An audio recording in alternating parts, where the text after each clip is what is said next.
Bonjour ou bonsoir à tous, on se retrouve pour un nouvel épisode de Saveur Merengue. Aujourd'hui on va débriefer du classico qui s'est passé hier à Valdebebas, toujours, le fameux Rondourou castillan. On est toujours avec David, comment vas-tu? Salut, ça va très bien. Après le résultat d'hier. Ouais, un résultat qui nous enchantera mais qui enchantera peut-être un peu moins notre invité d'honneur. On a aujourd'hui un invité exceptionnel puisque Ce qui se fait de mieux en France, faut le ouais, dire. faut le dire. Chroniqueur chez Winamax TV, chez le Club des 5, et qui a même eu droit à son interview de l'équipe, chez l'équipe récemment. C'est évidemment Monsieur Elton Mokolo. Comment vas-tu? Salut les gars, bah déjà merci pour l'invitation, ça fait plaisir et merci pour les hommages. Bon, même si je me méfie de ça parce que ça peut te monter rapidement à la tête. Et encore une fois, n'oublie pas que moi je décrypte l'actualité. Les principaux acteurs, ça reste les footballeurs. Donc c'est pour ça que je détourne du regard quand il y a ce genre d'éloge. Mais en tout cas, ça fait toujours plaisir. Je comprends, je comprends. Après, on y tient parce que quand même tu fais un sacré travail et Merci. et hyper honnête. Du coup, on va débriefer de ce match qui s'est soldé par un 2-1 pour les joueurs de Zidane. Déjà, bah, avant toute chose, je vais vous demander votre avis global du match. Qu'est-ce que vous avez pensé après les 90 minutes de cette rencontre bah, autant commencer par notre invité. Elton, toi, qu'est-ce que tu as pensé de ce match Bah déjà, en c'est un beau globalité? match. C'est un beau match. On n'a pas été habitué à ça, notamment lors des derniers classicos. Il faut mettre ça en valeur parce que tu avais des conditions climatiques qui n'étaient pas évidentes avec la pluie et le vent. Et donc, forcément, c'était plus compliqué. Il y avait le Real qui avait un match. C'est un match plutôt compliqué pour le Real dans la mesure où tu avais de la gestion à voir entre le match aller contre Liverpool et le match retour qui arrive du côté d'Anfield et du côté du FC Barcelone. C'est vrai qu'en première mi-temps, il y a eu des bonnes choses, mais rapidement des moins bonnes choses dont on aura le temps de décrypter ça. Et ensuite, tu as montré des choses sur la deuxième mi-temps, mais ça n'a pas été suffisant parce que, encore une fois, tu es sur la pelouse du champion d'Espagne qui va possiblement aller en demi-finale de Ligue des Champions et qui a de la réserve. Et donc, ouais, c'est vrai qu'au Mm. final, on a vu un bon match avec de bonnes choses des deux côtés et des moins bonnes choses. Et ça, après, on n'est pas surpris quand on regarde les deux équipes dans la mesure où c'est vrai qu'elles ont des difficultés récentes, elles doivent faire face aussi à des blessures qui impactent notamment la rencontre. En tout cas, ça reste un beau match. Mm. Ouais, je suis assez d'accord avec toi que le contexte, bah, notamment pour le Real, il était pas simple à gérer parce que c'est dans une dynamique où il joue sur plusieurs tableaux, des tableaux majeurs. Et bah, d'ailleurs, de toute façon, on aura le temps d'en reparler en analysant la rencontre, la gestion qui a peut-être été un peu imputable à la performance par la suite du Real. Toi, David, qu'est-ce que tu as pensé de la rencontre de ton côté? Match plutôt plaisant à voir, je suis d'accord avec Elton. Par rapport au dernier classico qu'on a eu, surtout celle il y a un an où il y a un sombre 0-0 en Camp Nou, si je dis pas de bêtises. C'est ça. Où c'était vraiment, Mm. ouais, c'était très dur à voir.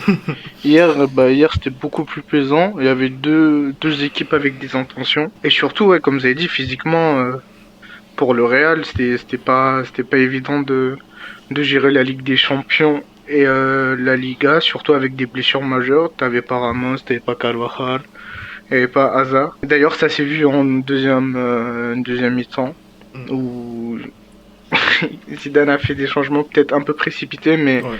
il fallait pour protéger les cadres. Et d'ailleurs, après le match, Zidane a dit que l'équipe était à la limite physiquement, quoi. Mm. D'ailleurs, ça fait peur un peu pour la suite de la saison. Ouais, clairement, ça va être une des interrogations pour la fin de saison qui approche. Et comme a relevé d'ailleurs Elton précédemment, avec les conditions climatiques qui sont venues en seconde mi-temps, ça n'a pas facilité les choses. Et tu sens que le match il a été plus éprouvant qu'autre chose, je pense, en deuxième mi-temps pour l'équipe. Je vais venir du coup sur les compositions de les 22 joueurs qui étaient sur la pelouse. Du coup, Du côté du Real, on a pu voir une compo quasi identique à celle contre Liverpool, avec juste un changement qui est celui de Valverde à la place d'Asensio. Donc du coup, on avait Courtois, Lucas Vazquez, Eder Militao, Nacho, Mendy, Casemiro, Modric, Kroos au milieu, et enfin avec Valverde du coup, et Vinicius et Benzema dans une animation un peu, je dirais, en 4-4-2. Si...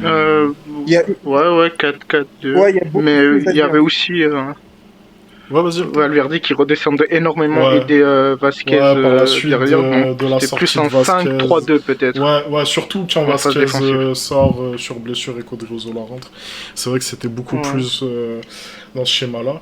Elton, t'avais quelque chose à dire peut-être Ouais, exactement, parce que quand on parle de système, moi, c'est surtout l'animation qui m'a intéressé du côté du Real, et c'est Ouais, là où le Real tisse son avantage, c'est notamment dans l'adaptation tactique avec Valverde et surtout Lucas Vasquez, parce que ces deux joueurs avaient un rôle hybride qui m'a particulièrement intéressé, parce qu'on a vu que Lucas Vasquez avait une importance qui a été très importante, au point que même, parce que j'ai revu le match tout à l'heure, moi je me dis qu'il était parti pour être l'homme du match, le Lucas Vasquez, parce que bah.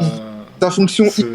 sa fonction hybride avait un rôle très intéressant parce qu'effectivement, il faisait office de troisième défenseur central, mais il était capable de rapidement intervenir sur Pedri et Pedri avait du mal à se retourner. Et à côté de ça, il était capable d'interpréter ce rôle de contre-attaquant.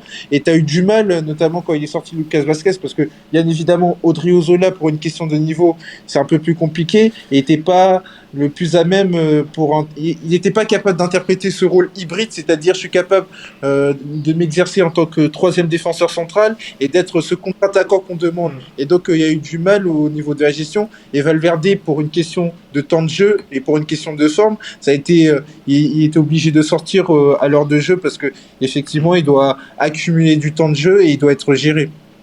Ouais, clairement. Et d'ailleurs, bah, on aura l'occasion de revenir dans les performances individuelles sur la performance de Vasquez qui vraiment a eu son influence dans le match.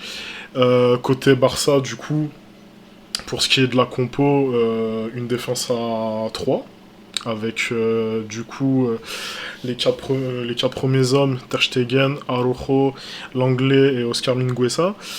Ensuite, on avait Dest, Alba en piston et un double pivot de Young Busquets. Et ensuite, dans les half space, si je puis dire, Pedri et Messi, et puis devant Dembélé. Toi, qu'est-ce que tu as pensé de cette composition, Alton, pour aborder ce match? Bah déjà, il y avait un doute sur la position de Frenkie de Jong. Est-ce qu'il allait revenir au milieu? Est-ce qu'il allait rester en tant que troisième défenseur central? Et après, le choix, il était entre guillemets un peu plus complexe qu'il n'y paraît, pardon, notamment pour le choix du troisième défenseur central, dans la mesure où tu avais Gérard Piqué. Bon, on l'a vu, il était infiltré au final, il n'est pas rentré. T'as Ronald Araujo qui faisait son retour en tant que titulaire, mais ça fait depuis quasiment 2 mois qu'il n'a pas enchaîné. Et donc forcément, la question du temps de jeu allait se poser, la question du rythme, d'autant plus qu'on l'a vu, il a souffert notamment face à Karim Benzema. Donc l'identité du troisième défenseur central était très intéressant. On a vu que ça a eu une influence plutôt négative pour le Barça.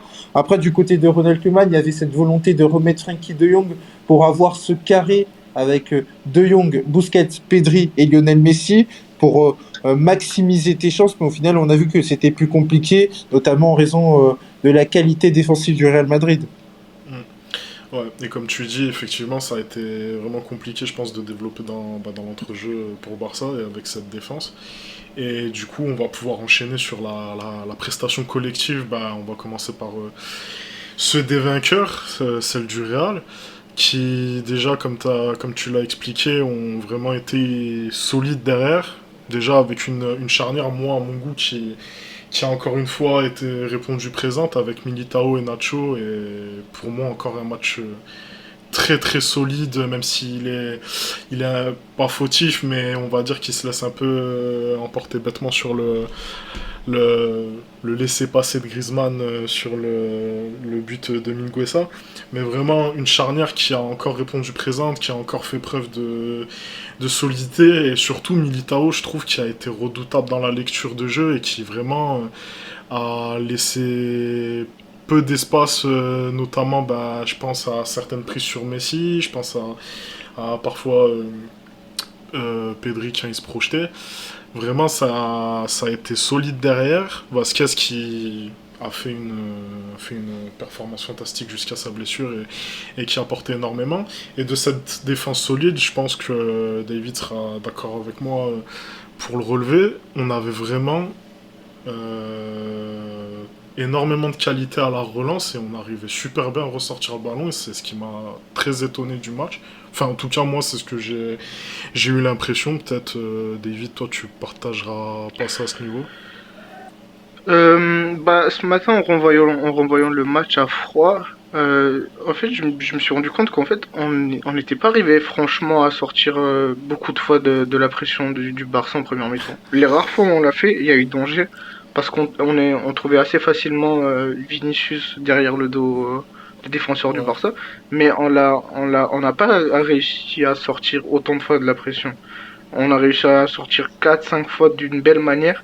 La plus belle, je pense, c'est la combinaison entre Benzema, Modric et le jeu à 3 avec Modric qui lance Vinicius Ouais. derrière le dos. Ouais. Et je crois. Et c'est justement l'action de Valverde où il y a poteau. Oui. Et puis Lucas Vasquez tire et Ter Stegen arrête le tir de Vasquez. Mais sinon, je te rejoins sur la prestation défensive. On l'avait déjà relevé dans le débrief face à Liverpool. Très très solide. J'ai envie de dire, mais peut-être que Elton sera d'accord avec moi ou pas, mais j'ai l'impression que hier on a annihilé toutes les forces qu'avait ce Barça-là cette saison-là. C'est-à-dire les pistons, qui est très important dans ce 3-5-2 de Coman, Alba et Dest, les joueurs entre les lignes, Pedri et Messi, et même les appels en profondeur de Dembélé. J'ai l'impression on a annihilé toutes les forces du Barça et qu'on a contrôlé le match sans avoir forcément le contrôle du Ouais. ballon. Je sais pas si vous voyez. Moi, je suis d'accord avec David, et moi, ça me rappelle une phrase de José Mourinho que j'adore: le rival est une partie de toi. C'est-à-dire que tu dois composer avec les forces de ton rival et, si possible, l'annuler. Et donc, dans le cadre du Barça, on a bien vu que le carré, il fallait couper les relations entre Pedri, Lionel Messi, entre Busquets, Lionel Messi. On l'a vu à très peu de reprises, la relation Busquets-Messi qui te permet d'activer Lionel Messi, Frenkie de Jong, Lionel Messi, de Jong, Pedri. Et à côté de ça, les pistons, ils ont eu très peu, c'était un peu plus prononcé pour Alba en seconde mi-temps, mais ils ont eu très peu l'opportunité de se projeter dans le adverse. Donc c'était ça au final la clé du côté du Real.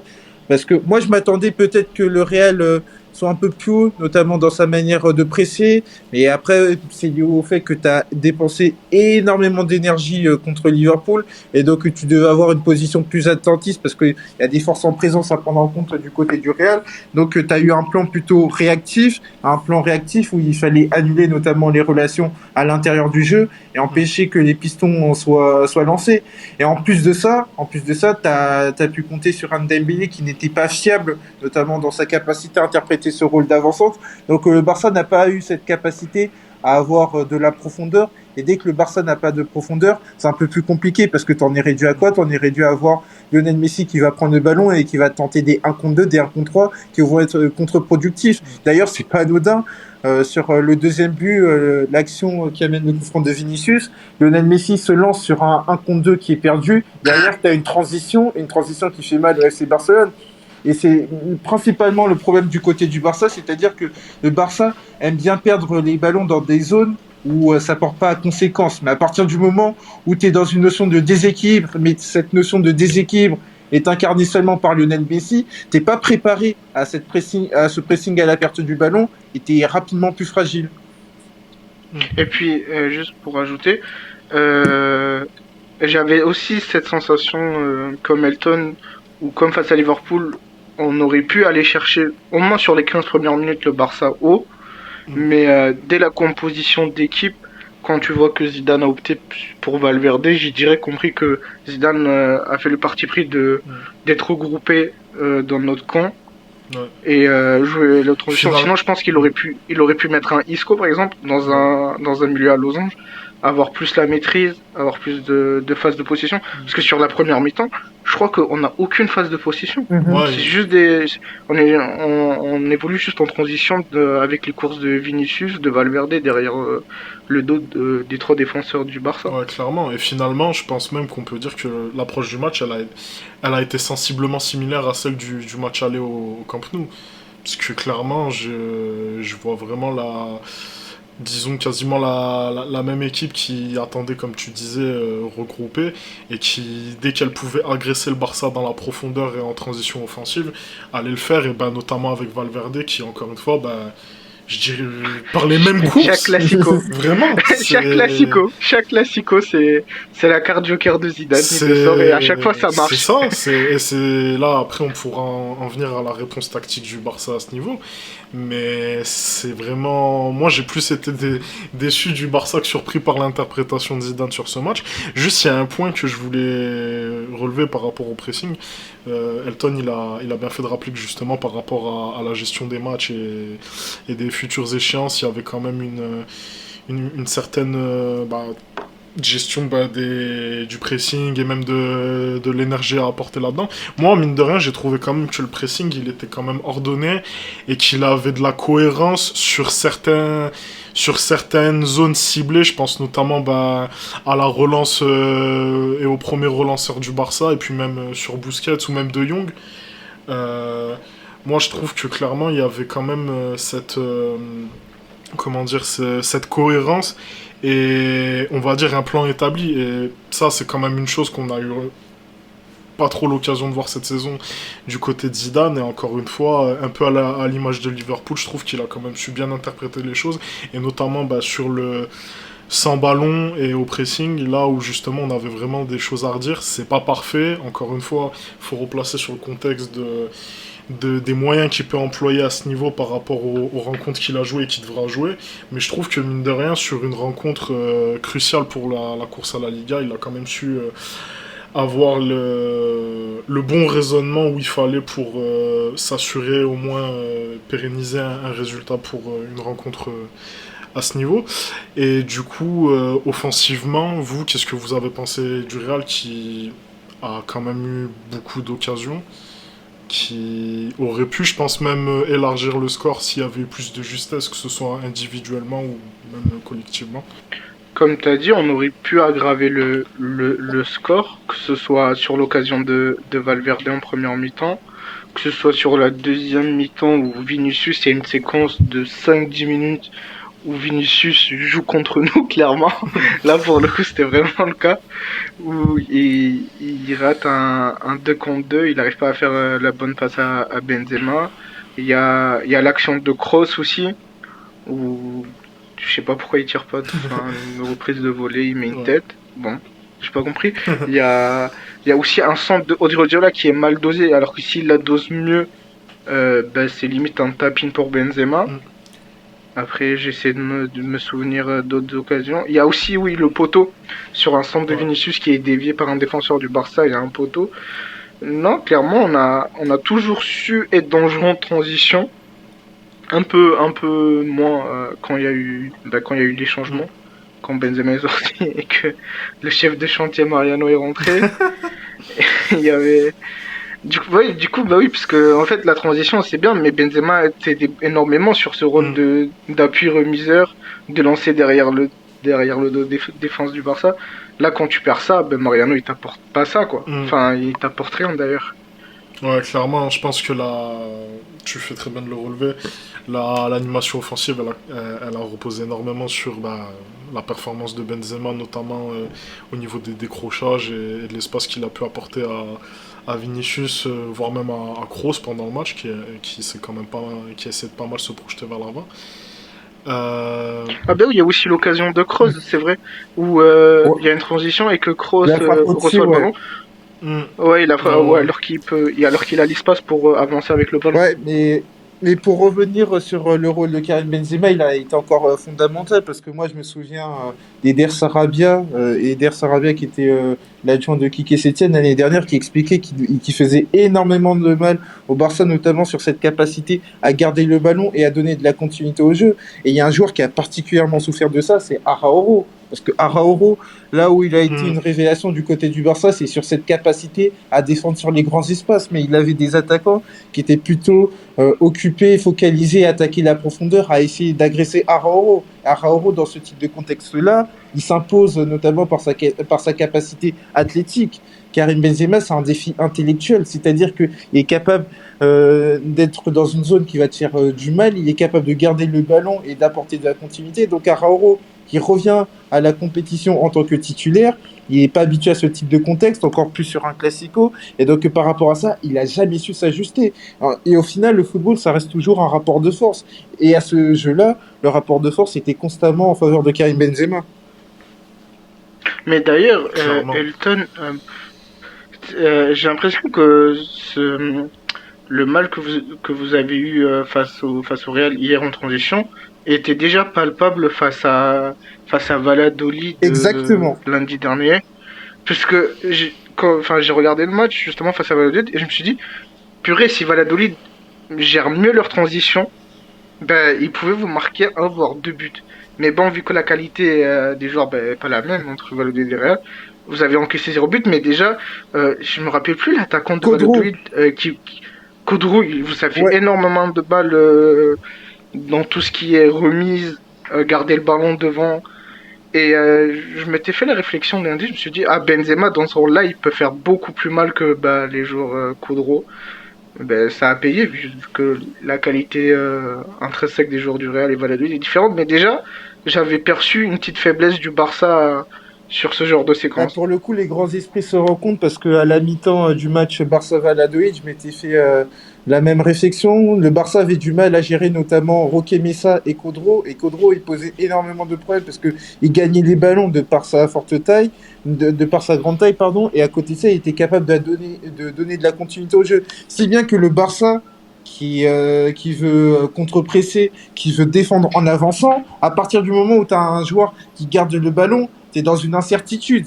Tu sais pas qu'est-ce qu'il va faire, donc tu es obligé de davantage reculer vers ton but, et à partir du moment où tu gagnes pas tes duels, donc forcément, ça fait boule de neige, ça fait effet boule de neige dans la mesure où tout le monde est impacté dans l'équipe. Donc vraiment, le profil de Codro avait posé des problèmes au Barça, et moi je pense que Ronald Koeman, euh, il se disait oui, par rapport au cas Karim Benzema, peut-être qu'il fallait ramener un autre défenseur, mais au final, t'as pas réglé cette problématique, et Karim Benzema t'a fait payer ça. Hmm. Bah, clairement, ça a été, je pense. De toute façon, Benzema, ce qui me choque le plus, moi, personnellement, dans ses rencontres dans les classicos, il est hyper juste à l'endroit où il se positionne pour quelle que soit la construction de l'action ou la phase de jeu.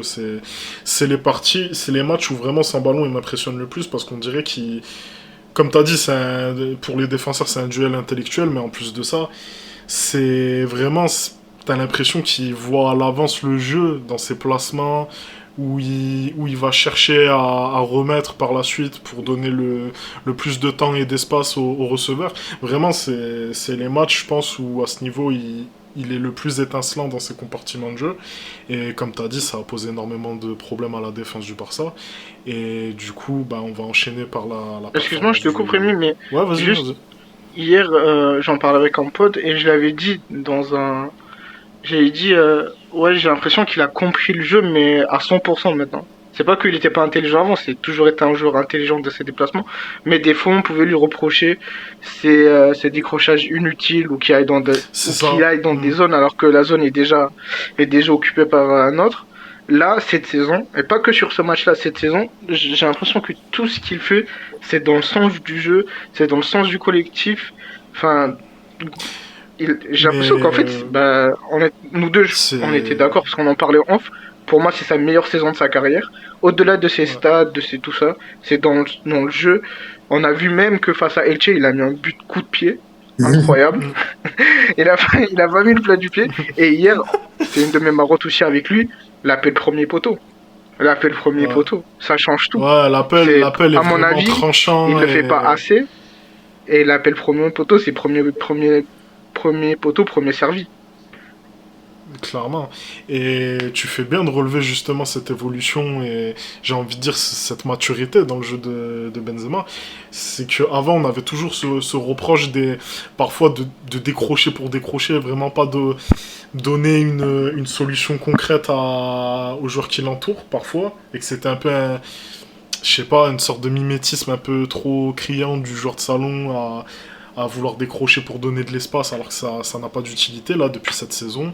Sincèrement, c'est impressionnant comme tout ce qu'il fait est juste et valorisant pour l'animation offensive et son équipe. Et au-delà de ça, ses qualités de buteur, moi j'ai jamais vu un Benzema aussi redoutable devant la cage. Franchement, les seules saisons qui me rappellent un peu ça à ce niveau, c'était saison 2011-2012 avec Mourinho et la saison 2015-2016 où vraiment il porte le Real offensivement et je crois il met 16 buts alors que vraiment on était au fond du trou en Liga. Et moi vraiment j'ai l'impression que il a trouvé la maturité dans tous les compartiments de son jeu où vraiment il avait encore besoin d'avoir de la consistance et maintenant c'est le neuf ultime presque. Enfin, toute proportion gardée, franchement. Il n'y a pas une chose qu'il ne sait pas faire et il n'y a pas une chose où vraiment il ne va pas relever le niveau de l'équipe vers le haut et même les performances de ses coéquipiers. Maintenant, l'association avec Vinicius, elle a de plus en plus d'intérêt. Je pense notamment à ce qu'il apporte à des latéraux qui n'ont pas non plus une science comme la Carvajal offensivement. Je pense à Vasquez, à qui il arrive à apporter énormément, notamment dans la surface avec son positionnement. Vraiment, moi je trouve qu'il a une progression folle à ce niveau. Et bon, on aborde déjà pas mal individuellement Benzema, on aura le temps d'y revenir quand on abordera les performances individuelles.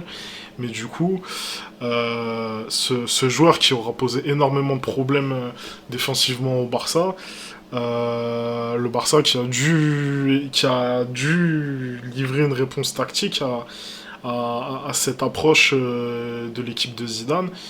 Vous avez pensé quoi concrètement de la performance des hommes de Koeman, Elton, si tu veux commencer?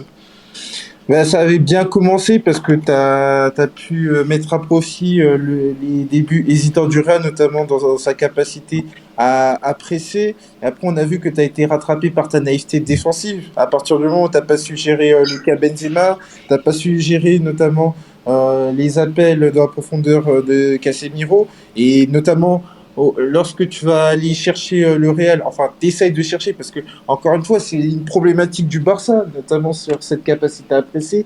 Tu presses pas aussi bien que les années d'avant. Et quand tu tombes sur un Real qui est impressable et qui, pour moi, sur la relance, est ce qui se fait de mieux en Europe actuellement, eh ben, tu le payes cher. Parce que je m'explique, tu vois, sur l'action du but, c'est typiquement ce que les Espagnols appellent le mouvement dentro fuera, c'est-à-dire je fixe à l'intérieur et je vais trouver la largeur sur le côté. Et la largeur sur le côté est incarnée par Valverde qui fait l'exploit, et il est aussi bien aidé par Jordi Alba qui sort n'importe comment. Et donc c'est vrai que tu as été rattrapé par ta naïveté défensive et tu l'as payé. Et après, ensuite, en deuxième mi-temps, quand tu as eu des ajustements tactiques, quand tu es revenu à un format plus conventionnel avec ce 4-3-3, effectivement, tu as trouvé des trucs, mais ça reste encore insuffisant parce que il y a une problématique. C'est pas le volume d'occasions qui m'intéresse, mais la qualité des occasions. Et à ce jeu-là, ça a été très difficile de mettre tes acteurs en meilleure position. Moi, j'ai dit hier soir en émission, entre Braithwaite, Messi, Griezmann, Dembélé et Trincao, donc 5 acteurs qui ont été les éléments offensifs, ça me paraît très compliqué d'avoir 5 tirs dans le jeu.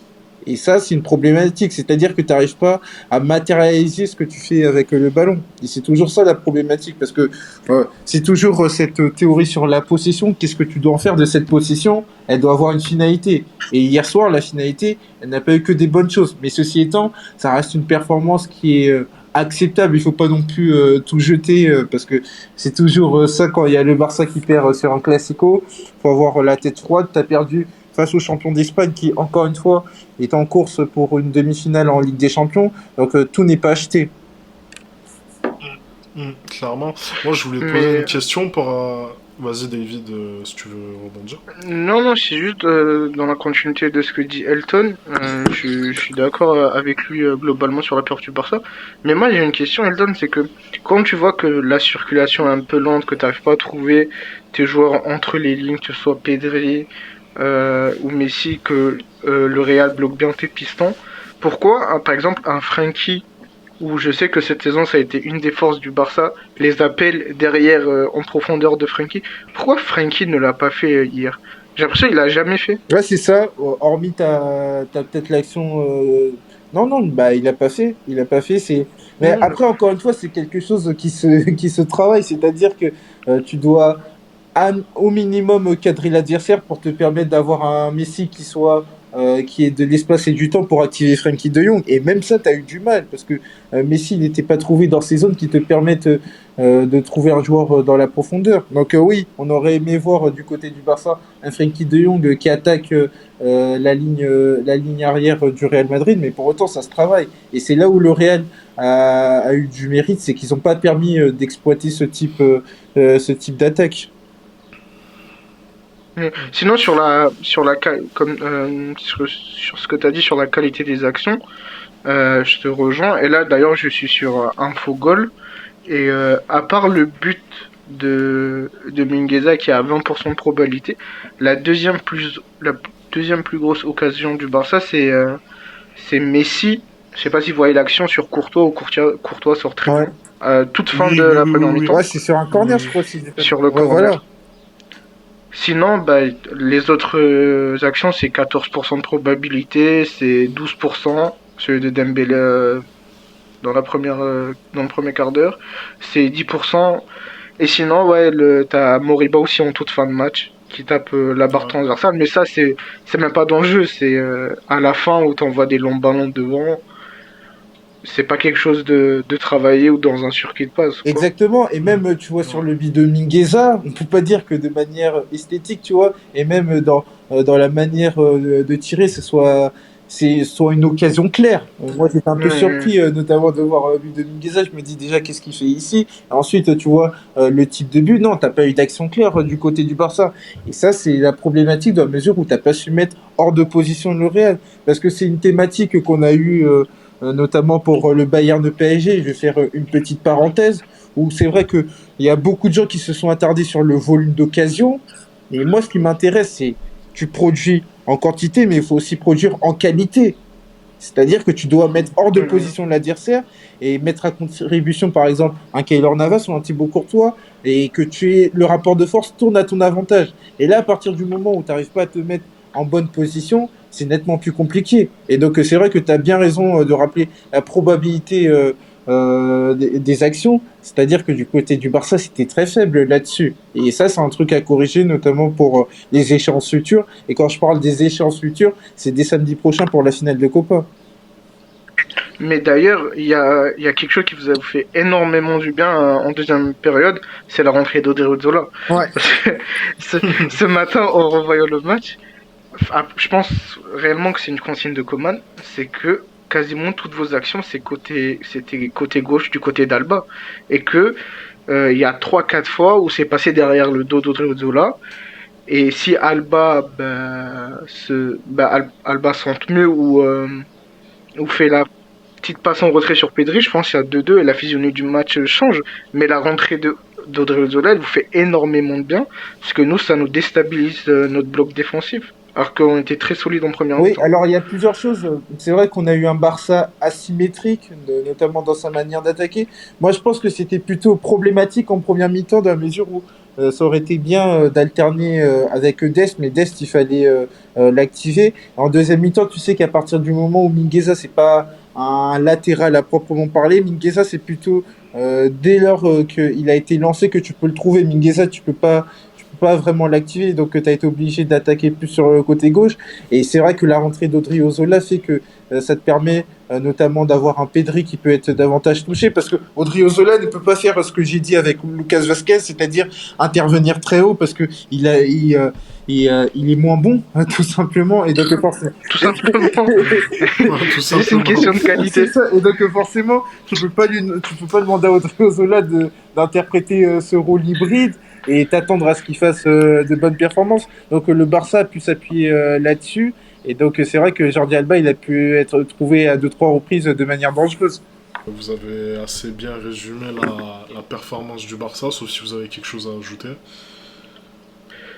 Non, mais moi, enfin, j'en reviens, mais après, c'est peut-être on va revenir dans les pires fins du jeu. De Jong, je l'ai trouvé qui sa plus-value avec ballon ou sans ballon m'a un peu dérangé dans le jeu de position du Barça. Parce que pour moi, Pedri ne fait pas une si mauvaise mi-temps que ça. Il essaie de s'intercaler entre les lignes, il est touché, il arrive quelquefois à se retourner. Mais De Jong, j'avoue, j'ai pas compris son match. Ouais. Alors peut-être que aussi le fait qu'il soit baladé entre défenseur central, milieu de terrain, etc., où cette saison il avait changé pas mal de position avec Coman, il a été perdu, mais j'avoue qu'hier son match, moi, il m'a un peu gêné. Ouais, c'est principalement la critique qui émane par rapport à Koeman, c'est-à-dire que il y a un problème de continuité quant à savoir ce que doit faire De Jong et peut-être que ça le dessert. C'est-à-dire que De Jong, à l'intérieur d'un match, il est capable d'interpréter plusieurs rôles. Et est-ce qu'il est déphasé par rapport à ça? Je pense que oui, ça peut être le cas. Encore plus sur un classico où émotionnellement parlant, c'est un peu plus compliqué. Et c'est vrai que sur la tenue du ballon, on n'a pas pu voir un De Jong comme un Pedri, c'est-à-dire dans les derniers mètres, il est capable de faire quelque chose. C'était plutôt neutre. Et ça, c'est une problématique qu'on peut observer, notamment sur d'autres matchs, quand à un moment donné, l'adversaire te pose une problématique bien définie, c'est-à-dire on va densifier l'axe et à côté de ça, on sera en mesure de répondre à tout ce que vous avez proposé, notamment sur vos circuits préférentiels. C'est vrai que De Jong est un peu court. Est-ce que Elton, avec un 9 référencé, votre match est différent? Oui, j'ai envie de te dire ça. On est d'accord? Oui. Parce que je me suis dit la même chose. Oui. Avec un 9 référencé, je pense que le match est différent. Mais tu sais que moi je me bats notamment avec ça parce que à chaque fois qu'il y a un mauvais résultat du Barça, on dit oui, Luis Suarez, et moi je me dis que faut faire attention au type de contexte qui est présenté. Et maintenant c'est vrai que sur le contexte d'hier soir, la question d'un 9 se pose parce que à partir du moment où tu étais sur une défense plutôt à 3 du côté du Real, enfin dans l'axe, et qu'à côté de ça, Dembélé il a pas ce réflexe, il est pas capable de se battre entre les défenseurs centraux, et je dis bien se battre avec dans le bon sens du terme. Ouais, il est capable d'aller fixer, et donc je vais donner une action qui était adorée du côté de Luis Suarez, c'est-à-dire je vais servir de pivot notamment pour un Lionel Messi qui va pouvoir s'appuyer sur moi. Ça on l'a pas vu parce que Dembélé il est incapable de faire ça, et c'est vrai que la question d'un 9 se pose sur ce type de match-là. Oui, clairement il t'a manqué un 9 référencé qui soit davantage tourné vers le but, et cette idée d'aller agresser dans le bon sens du terme la défense adverse. Ouais, clairement je pense que c'est... offensivement, vous avez vraiment manqué d'un œuf de métier, parce que dans la présence en surface, j'ai remarqué que je sais pas si je suis bon au niveau de la chronologie, enfin même pas de la chronologie du match, mais des faits, mais j'ai remarqué très peu d'actions qui ne débouchaient pas, on va dire, qui débouchaient pas purement en surface. Et elle venait toujours des pistons, ou notamment à gauche, quand on se retrouve beaucoup plus en difficulté avec la perte de Vasquez pour le changement avec Odriozola.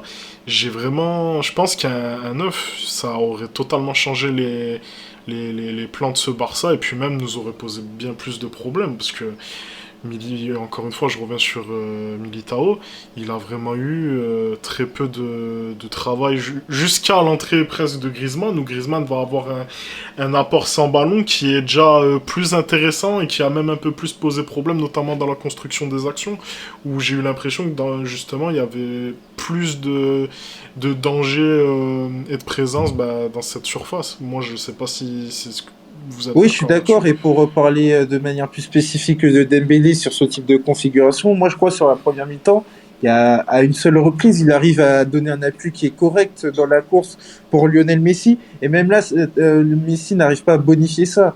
Et donc, à partir du moment où tu as évacué la question du 9 adverse, ça reste toujours une histoire de rapport de force. Dès lors que tu es dans une logique d'avancée, c'est nettement plus facile parce que les lignes madrilènes avancent, notamment quand le Barça essaye justement lui d'avancer dans les coins adverses. Et dès lors que tu n'as pas un 9 arrive à focaliser notamment un ou deux défenseurs, c'est plus compliqué, c'est plus facile à défendre pour le Real Madrid. Au final, moi, je crois ce qui est le plus étonnant, alors je dirais plus vraiment que c'est choquant du côté du Barça, parce qu'au final, nous, on a eu une charnière qui, même si c'est pas une évidence, relève quand même d'une qualité. C'est que le Barça a réussi, enfin moi mon impression à la fin du match c'est quand même ils ont réussi à pas nous faire ressentir l'absence de Ramos, parce que Ramos aurait joué, je pense que sincèrement ça aurait été, je pense qu'il aurait joué en tongue littéralement parce que franchement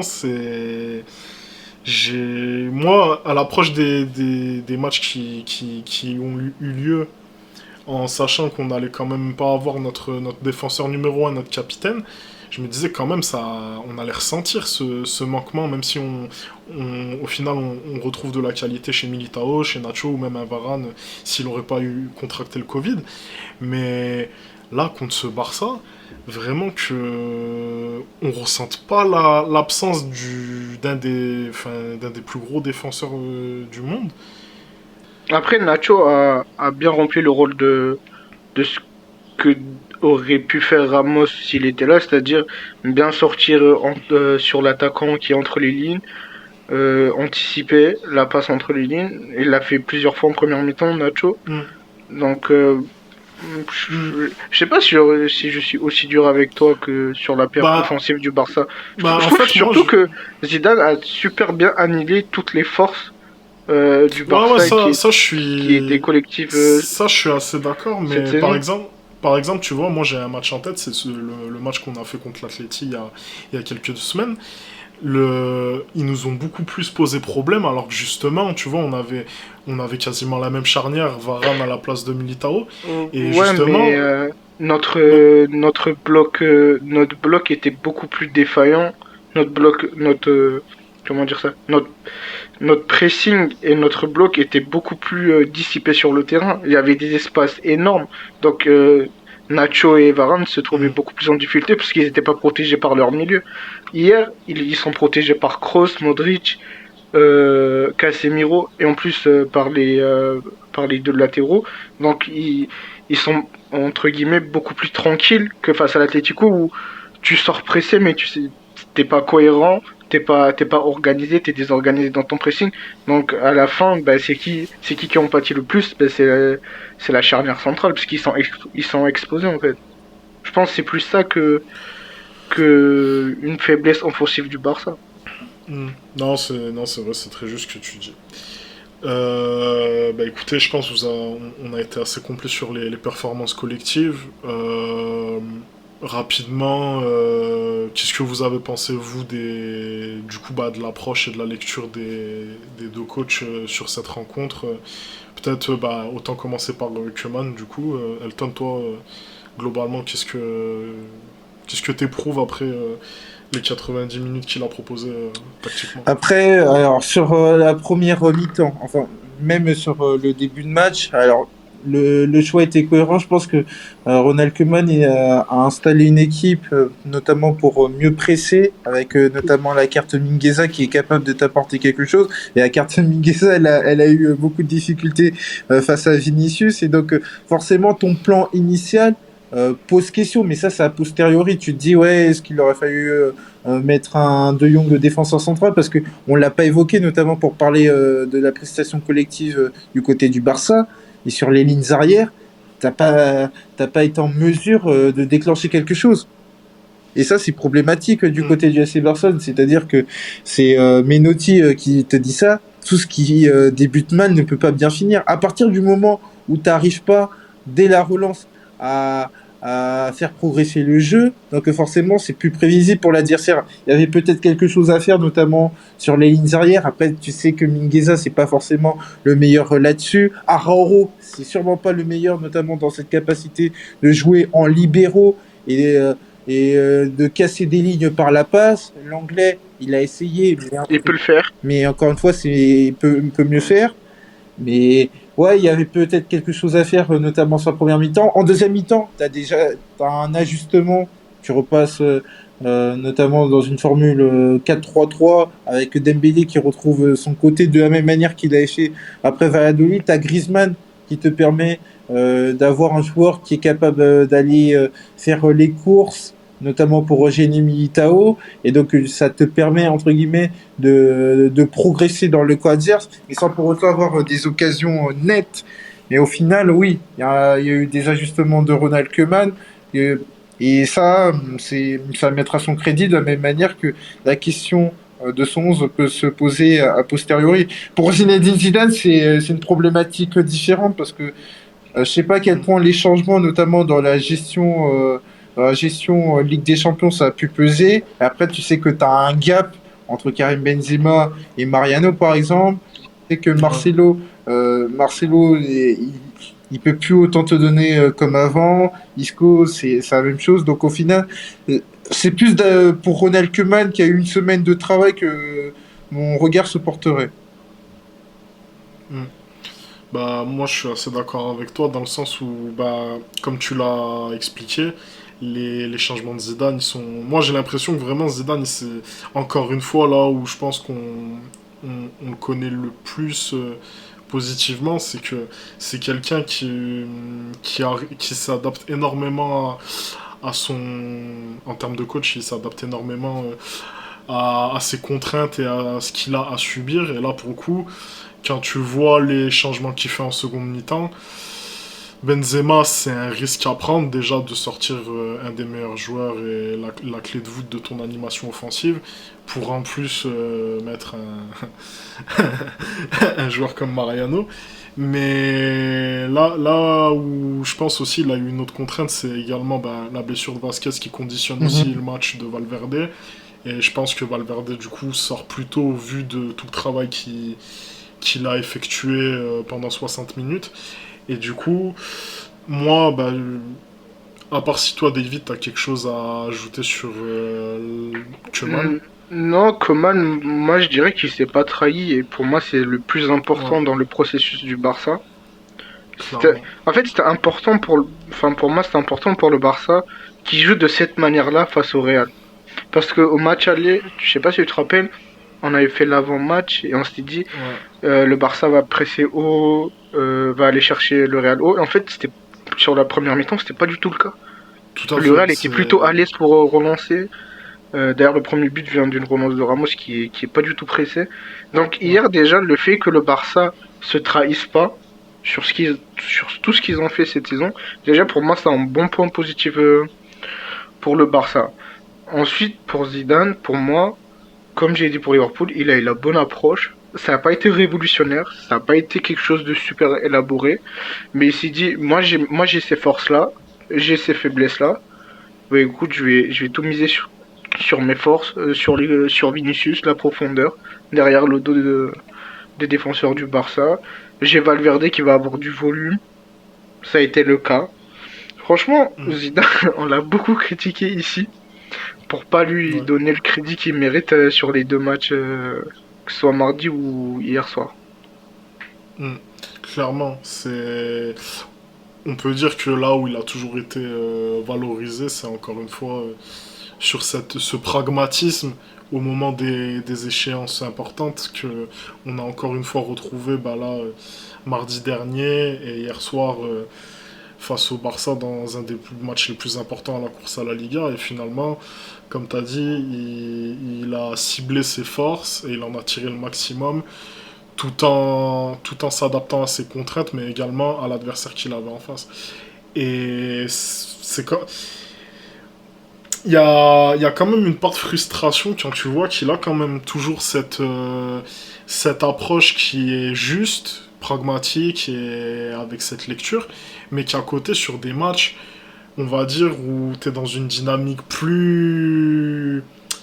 moins instantanée, parce qu'au final, ces matchs-là, précisément, je pense c'est les matchs que tu dois prendre le plus au cas de match par match, où l'analyse, elle sera jamais identique du match d'après ou du match d'avant, et que dans les dynamiques, comme on a eu droit entre octobre et décembre, ou entre janvier et février, la façon d'approcher, elle est plus compliquée.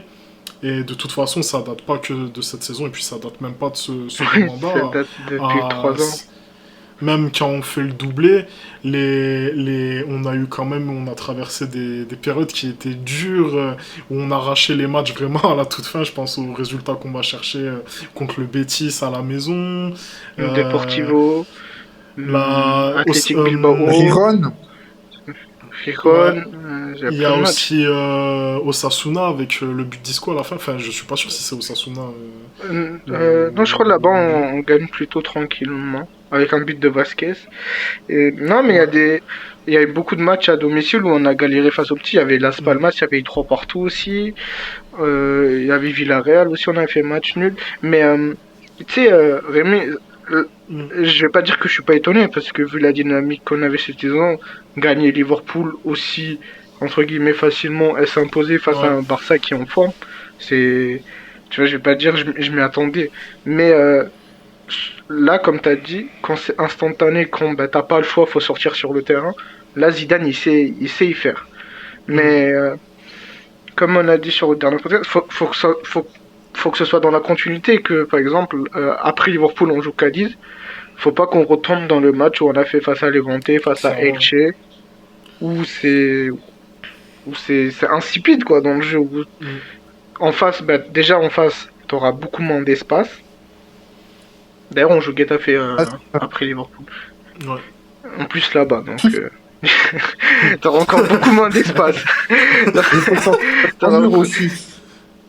C'est ça. Donc la progression du Real dans le jeu, ben, on le sait tous, et comme tu l'as dit depuis des années, c'est face à des blocs regroupés. Et j'ai pas l'impression que. Tu vois, pourtant, il y a une dynamique, tout ça. Mais je me dis que face à Getafe, je pense pas qu'il y aura une progression là-dessus. Parce que ça fait des années déjà. Et c'est pas juste une question de qualité d'effectif. Quand déjà t'avais un effectif pléthorique, t'arrivais pas à avoir un jeu de position bien Bien organisé. établi, ouais. Alors, avec cet effectif-là, moi j'ai l'impression que pour un peu sauter une case, parce qu'on va parler de la fin de saison des deux équipes, j'ai l'impression Mm. que là, face aux petits, ça va être comme la saison dernière post-Covid, où tu peux gagner, mais ça va être à l'arrache, ça va pas être sur des Ouais. scores fleuves, ça va être sur des 1-0, 2-0, avec une base défensive solide, et tu vas t'appuyer sur un Benzema, sur un Vinicius, Mm. pourquoi pas sur un retour de Eden Hazard aussi. Mais dans le jeu de position, face à des blocs regroupés, ce sera pas nettement mieux de ce qu'on a vu sur toute la saison. Clairement, ouais, faut s'attendre à avoir un peu une retombée au niveau de la qualité des Et puis matchs, entre physiquement guillemets. aussi, physiquement, Ouais, clairement, tu peux pas clairement. t'enchaîner, Surtout, c'est anormal, c'est surtout inhumain. que on peut rajouter à ça le tableau de Ligue des Champions que nous, on avait rapidement perdu la saison dernière. Exact, exact. Et que Du coup, tu, ouais, qu'il y a eu une pause de 1 ou 2 mois où ouais. physiquement ça a fait du bien, ben, notamment à Modric, à Ah ouais, Carvajal. Modric et même Ramos. Ramos, il Ouais, était même Ramos. prêt comme pas possible. Mm. Bah écoutez, je pense on a très bien traité de la prestation des deux coachs. Maintenant, on va pouvoir parler des individualités du match. Moi, je vous propose qu'on aborde celle du Barça. Toi, Elton, positivement, t'as relevé quel joueur côté catalan? Bah, positivement, c'est un peu compliqué parce que tu dois regarder les prestations d'ensemble. Je te mettrais Mingueza, notamment pour sa deuxième période, parce qu'en première mi-temps, il a souffert. En première période, pardon, il a souffert notamment face à Vinicius. C'était mieux en seconde période et il a un peu moins souffert, notamment sur les transitions. Tu as peut-être l'action où il peut mieux faire, notamment sur le long ballon à course pour Vinicius, le long ballon de Modric, pardon, pour Vinicius, où il peut mieux faire. Mais à côté de ça, il a apporté des choses qui étaient bien. Pedri, moi, au contraire de ce qui est dit, moi j'ai trouvé bien, mais Non. il a été rattrapé par le fait qu'en face, c'est quand même une équipe qui est très forte, et donc c'est un peu plus compliqué que d'habitude. Pedri, j'ai bien aimé, et après, en autre joueur qui a été notable, non, après, derrière, c'est très compliqué, parce que c'est des performances plutôt moyennes pour un classico. Mm. Et bon, négativement, je sais pas s'il y a un joueur en particulier qui, toi, t'a déçu sur la totalité du match, côté Qatar. Négativement, bah, tu vas mettre Dembélé pour ce qu'on a évoqué tout à l'heure dans ce rôle d'avancement. Puis même en seconde période, en tant qu'ailier, il a pas su faire des différences. Après, c'est vrai qu'à sa décharge, il a eu très peu de ballons exploités parce que c'est quelque chose qui tranche avec ce que fait le Barça d'habitude. Enfin, c'est-à-dire qu'on aime bien s'appuyer sur Ousmane Dembélé pour qu'il déborde, pour qu'il fasse des différences. Là, il a été un peu moins utilisé, donc ça a déteint sur sa performance. Et après, ensuite, tu mettras Lionel Messi. Après, Lionel Messi, il faut l'expliquer. Dans la mesure où lui, c'est un joueur qui est davantage dans l'axe, et à partir du moment où on lui a coupé les vivres, c'est-à-dire on lui a donné peu de moyens de s'exprimer avec ses principaux copains de jeu, Pedri, Frenkie de Jong, Busquets qui était bien cadré, où on pouvait rapidement sortir sur eux. Messi s'est retrouvé sur une configuration 1 contre 2, 1 contre 3. Et quand tu es Lionel Messi, tu peux faire mieux. Donc par rapport à ce qu'il fait d'habitude, c'est vrai que c'est plutôt décevant pour Lionel Messi. Après, tu as Jordi Alba que j'aurais aimé voir à un autre niveau, notamment sur l'action du but de Valverde, et Araujo on voit bien que le retour à la compétition en tant que titulaire, ça a été compliqué. David, toi, est-ce que tu as quelque chose à ajouter sur Non, les non, prestations je individuelles du suis Barça? globalement d'accord avec ce qu'a dit Elton. Je suis d'accord sur le fait que beaucoup de gens tombaient sur Pedri, alors qu'à ce moment il fait une bonne première mi-temps. Et ouais, Messi, parce qu'après Messi nous a habitués à des standards inhumains, donc t'es obligé, enfin, même quand il fait une perf normale, on va dire, t'es obligé de un peu lui tomber dessus. Mais sinon, ouais, je suis globalement d'accord avec Elton. Moi, Frankie, ouais, j'ai oublié Frankie. Moi, Frankie, il m'a déçu avec ce qu'il peut apporter avec ballon ou sans ballon. Eh ben, écoutez, je pense qu'on va passer ensuite aux prestations individuelles côté Real. On a parlé de celle de Benzema qui, encore une fois, par rapport à Liverpool, a été énormément au service du collectif et cette fois a pu encore plus, je pense, s'exprimer notamment dans les courses sans ballon et donner énormément de problèmes, que ce soit sur transition ou même sur des phases plus posées au Barça.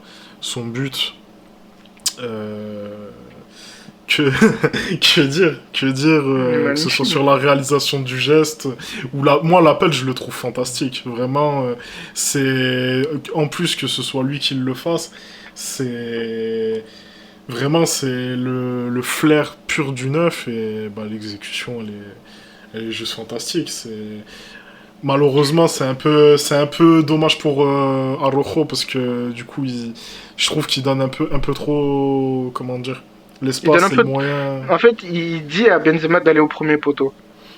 Clairement, C'est clairement, ça, ouais. il conduit en Il fait le pousse à aller au premier poteau. Benzema, c'est ça. Et Ter Stegen, pour moi, qui peut rien faire. Tu sais. Ter Stegen, je pense Attends, pas qu'il j'ai s'attende. envie de savoir l'avis d'Elton sur Ter Stegen sur le but. Passons au sujet suivant. Ah,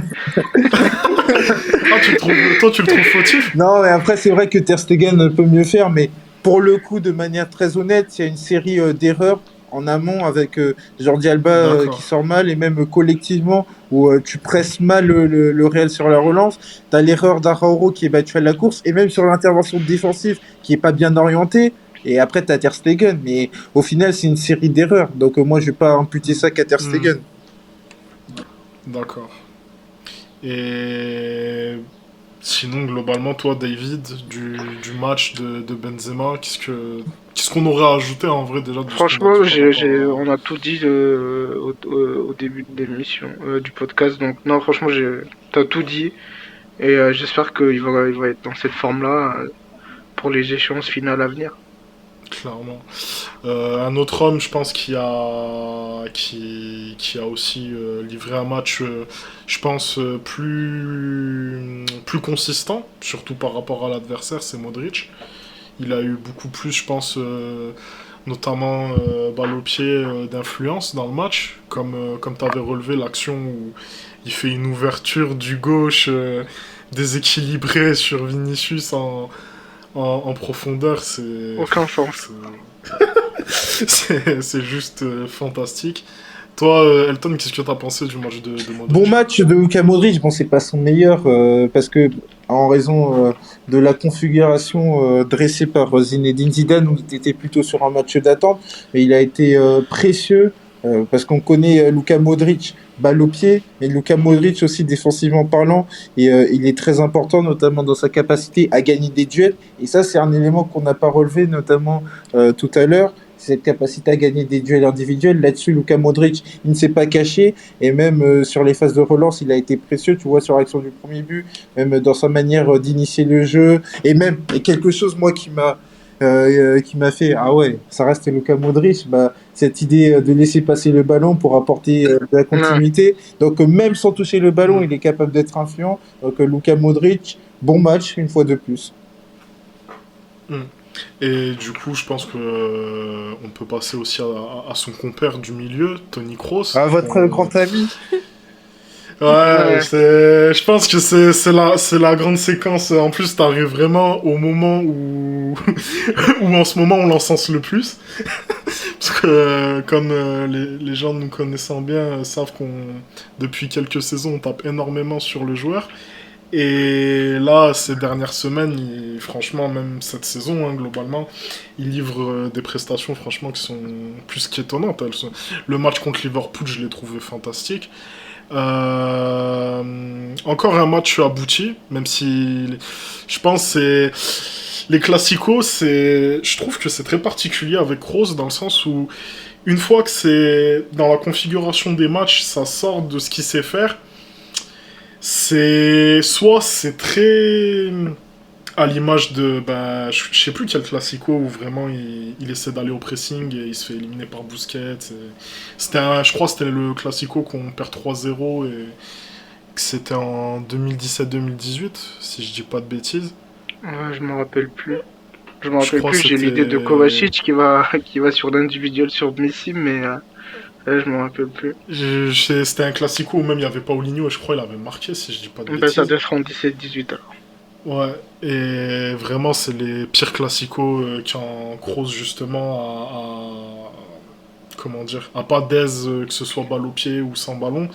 Et là, c'est un classico où il a eu très peu d'erreurs et où, justement, il a eu beaucoup plus d'entreprises dans le côté de création avec ballon et même offensivement, il n'a pas hésité à se projeter.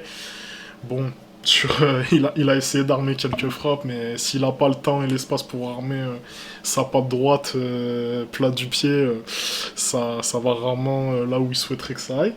Mais un match abouti. Toi, Elton, globalement sur Kroos, qu'est-ce que tu penses de son match ou même de ses dernières prestations? Alors, déjà sur son match, bah, je l'ai évoqué hier, ça a été un bon match dans la mesure où il a été précieux, encore une fois, dans une configuration où c'était pas forcément la meilleure pour lui, mais il a su se rendre utile, il a su apporter cette qualité telle qu'il est capable de le faire. Mais maintenant, sur la saison actuelle, moi, je sais pas comment vous la juger, mais c'est une saison où Toni Kroos a été très important dans la saison du Real, dans la mesure où Mm. à partir du moment où c'est très difficile de construire un 11 de départ, tu as pu t'appuyer sur un trio qui a de la continuité et qui est capable de t'apporter des performances de manière régulière. Et donc par rapport à ça, Toni Kroos, dans la lignée de ce qu'il a fait hier, il a été bon. Bon, même si sur le trio, c'est ni Modric ni Kroos que j'ai envie de mettre en avant, mais au regard de la configuration du match,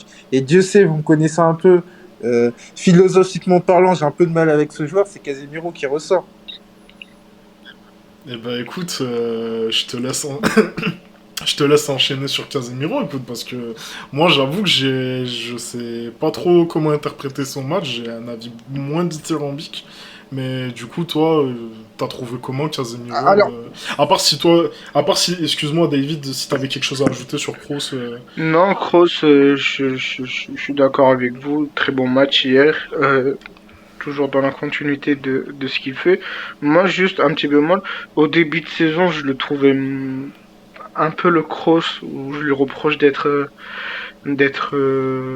neutre. Mais Ouais, il a, il a augmenté le niveau durant la saison et depuis quand, peut-être même avant Alaves, parce qu'à Alaves il fait un mm, gros match face à Alaves, on gagne 4-1. Peut-être à partir de là, il est monté en puissance et c'est de mieux en mieux. Et quand mm, Kroos, Modric ils sont à ce niveau-là, ben, de toute façon le collectif ben, se ressent et clairement. tu t'es Et serein avec eux quoi. Mhm. et même sur ce qu'a dit Elton par rapport aux autres saisons, moi, il y a un truc qui me choque cette saison dans les performances de Kroos. Non seulement elles sont bonnes, mais c'est pas dans des configurations qui sont évidentes pour lui, parce que moi je pense aux configurations par exemple en 2017 où ça a été je pense sa meilleure saison, avec Benzema qui décrochait énormément, Isco qui venait beaucoup dans sa zone pour lui apporter entre les lignes des solutions, t'avais Marcelo qui lui donnait énormément dans la profondeur, t'avais T'avais Modric qui toujours était dans les 30 derniers mètres, qui pouvait lui apporter. T'avais Carvajal qui lui donnait des solutions transversales évidentes. Là, cette saison, il y a énormément de tout ça qui n'existe plus. Et il a beaucoup moins de références sur le terrain. Il a toujours Benzema, il a un peu Vinicius quand il n'est pas sur courant alternatif. Il a toujours Modric, certes, mais vraiment, c'est plus du tout la même évidence au cœur du jeu et même dans l'effectif. Là où des saisons en arrière, il y avait encore quelques forces. Et là où je trouvais qu'en fait il était énormément imputable dans le collectif, je pense notamment où il déteignait en fait sur clairement les performances d'un Isco par exemple, quand il jouait meneur excentré, ou même sur les performances d'un Marcelo, notamment sur retour défensif, où avec Casemiro il donnait énormément de travail à Modric, ce qui crée un énorme déséquilibre, notamment sans ballon. Et là, je trouve qu'il non seulement il a rétabli un peu ces problématiques qui traînent derrière lui depuis quelques saisons, mais dans un contexte pour moi qui est pas évident. Je sais pas vous ce que vous en pensez à ce niveau, mais je trouve que vraiment, je sais pas, il y a un rehaussement de son niveau qui est presque Oui, impressionnant. oui, c'est vrai. Et c'est très intéressant ce que tu dis parce que son niveau qui est vraiment très performant, il intervient au moment donné où le Real n'a pas de continuité, notamment sur son 11. On sait très bien que Toni Kroos, il a besoin d'avoir des joueurs sur qui s'appuyer de manière régulière. Aujourd'hui, il a Karim Benzema. Mais à côté de ça, c'est très compliqué d'avoir de la continuité parce qu'il y a des joueurs pour différentes questions, blessures ou performances qui ne sont pas satisfaisantes. Font des allées et venues et donc pour Toni Kroos c'est un peu plus compliqué et malgré ça il arrive à être encore ce métronome qui te permet de rapprocher de la victoire et c'est en ça que c'est à son grand mérite pour Toni Kroos. Clairement. Mais du coup, toi, t'avais envie de relever et de mettre en avant Casemiro. Casemiro, je pense, de toute façon, déjà, il y a une chose qu'on peut relever directement, c'est le positionnement qui est beaucoup plus classique de la part de Zidane, de son numéro 6. Il a essayé de le mettre beaucoup plus au cœur des transitions défensives et de moins le porter vers l'avant, notamment au niveau des projections, où il y a eu des rencontres où il a quand même plus joué 10 que 6. Et là, on a retrouvé un Casemiro qui était beaucoup plus dans les configurations dont on a l'habitude de sa part, et ça s'est ressenti au niveau de ses performances. Même si moi, j'ai trouvé qu'il y avait des choses à redire contre Liverpool, puisque sur le peu d'actions que se sont procuré Liverpool, notamment en transition défensive, je l'ai trouvé toujours autant à la Mhm. ramasse. Toi, qu'est-ce que tu as pensé du coup de cette rencontre face au Barça de Oui, parce que Casemiro? c'est vrai que Casemiro me relance beaucoup pour valoriser ses performances et moi j'ai envie de parler de quel Casemiro on parle. C'est toujours ça C'est ça. la question qui est importante parce que on évoque les performances de Casemiro, mais il faut les contextualiser. Parce que sinon, si tu me dis que Casemiro, il est très bon, c'est très bien, mais ça n'avance pas plus. Il faut l'expliquer, C'est ça. la performance de Casemiro. Et là, précisément dans le contexte où justement le Real était dans une position plus attentiste, mettait beaucoup de densité, Casemiro il a pu se rendre utile, notamment par sa capacité à remporter les duels. C'est vrai que Lionel Messi il a été en difficulté par rapport à ça, et Casemiro il a fait valoir, je dis bien, il a fait valoir jusqu'à son expulsion, son intelligence, cette capacité à remporter les duels. Et pour cette configuration-là, Casemiro, il n'y a pas de souci. Maintenant, c'est quand on évoque d'autres contextes où le Real doit notamment se déployer sur attaque placée que moi, les performances de Casemiro posent problème. Mais sur ce type de configuration-là, Casemiro, j'ai envie même de rehausser sa note parce que c'est un contexte qui est dessiné sur mesure pour Casemiro. Mais moi, je suis assez d'accord avec toi dans le sens où c'est des configurations où il arrive toujours à apporter ce qu'on attend de lui, même si vraiment, au fil des saisons, et puis notamment cette saison, j'ai de plus en plus du mal avec son apport défensif où je le trouve de moins en moins juste et de moins en moins impactant. Là, il est revenu sur des standards beaucoup plus honnêtes et valorisables. Bon, il arrive quand même à prendre 2 jaunes en l'espace de moins d'une Ah oui, minute, ça. si je dis pas de bêtises. Euh, on nous a relevé notamment que pour une fois qu'il prend ses 2 jaunes. Mais c'est... Même dans des matchs comme ça, en fait, où là, franchement, jusque-là, pour une fois, il se faisait pas ressentir comme un poids pour l'équipe. Il arrive quand même finalement à déteindre négativement, même si ça a pas, je trouve que ça n'a pas changé grandement le match. Ouais, mais Messi il peut égaliser. C'est ça. C'est que ouais, la c'est faute ça. qu'il fait, elle a pas eu lieu d'être en fait, la faute qu'il fait. Sa faute, elle est... Elle a pas elle lieu est d'être. débile. Et moi, ce qui me pose problème avec lui, c'est que Elton a relevé ses qualités dans ce genre de contexte. On est d'accord sur ça. Mais le problème, c'est que, enfin, moi, c'est un truc qui me marque depuis cette saison-là. C'est la tendance à. En fait, il se jette énormément. Et j'ai pas l'impression qu'avant, il le faisait ça. Il se jette, en fait, il s'expose. Donc, la plupart du temps, Mais... il arrive à s'en sortir avec un cas qui il va prendre le ballon, mais quand il se fait éliminer, ben c'est foutu. Après, ton bloc, Mais il est tu vois, déstabilisé. tu, Et là, tu vois sur ça? Ouais. le premier carton jaune, il se jette, il découpe, je crois que c'est Messi, il le découpe. Donc déjà là, tu prends jaune, c'est bien, parce que tu pouvais prendre rouge aussi. Mais après, 2 minutes après, il se jette de la même manière, alors qu'il n'y a même pas lieu d'être de jeter de cette manière-là. Et j'ai l'impression que cette saison-là, il se jette comme face à Wijnaldum, il tacle. Et franchement, Wijnaldum, C'est... c'est pas Pedri, c'est pas Messi, quoi. En Ouais, crochet, il élimine, enfin, c'est n'importe quoi. c'est ça en fait, et mais c'est ça dont je parlais, c'est que même dans des configurations qui sont beaucoup plus à même de ses capacités, je trouve que son niveau d'éteint et que, ouais, comme tu dis, moi le match contre Liverpool, clairement, c'est vraiment typique de ce dont tu parles. J'ai trouvé qu'il s'est jeté énormément et qu'il se faisait tellement déposer facilement. C'était alors que pourtant, le Real, jusqu'à la deuxième mi-temps, avait un pressing suffisamment cohérent, avec un Kroos qui démarrait bien les pressings et qui était bien aidé collectivement, ou Casemiro qui était rarement dans ses phases parce que justement il était plus reculé. Mais dès qu'il y avait passage du pressing de Liverpool et qui se retrouvait dans presque dans notre moitié de terrain, mais Casemiro il se jetait d'une façon. Mais moi j'étais horrifié devant ma télé. Franchement, je comprenais pas comment il pouvait se dire que ça allait apporter. Il faisait plus. Ils donnaient plus d'espace encore à Liverpool que s'ils en avaient besoin en faisant ça. Et là, hier soir, ça s'est beaucoup moins ressenti. Mais encore une fois, moi je trouve que défensivement, il, il déteint et même ses configurations et ses capacités où justement on a de l'attente, il a du mal à les réitérer. En tout cas, Bon, non, mais je ça, crois qu'on a tout dit sur lui. On peut ouais, passer. clairement. Je sais pas si Je pense qu'on peut t'as d'autres pas. joueurs. Moi, j'arrive pas à sortir un joueur en particulier parce que défensivement, j'ai Moi, envie de quand même. sortir Nacho, mais Milito fait un gros match aussi. Moi, franchement, je trouve Nacho moi, je trouve c'est un peu du duo, c'est un peu on va dire la force tranquille dans le sens où il a les bons apports au bon moment. Mais Militao, moi, du coup, pour moi, je passe à Militao. Je trouve que il a une justesse et comment dire une faculté à dégager de la sérénité dans sa prise de risque quand il se jette sur un défenseur. On en avait parlé, tu vois, de cette faiblesse qu'il a quand il doit sortir de sa surface et que justement il doit aller anticiper.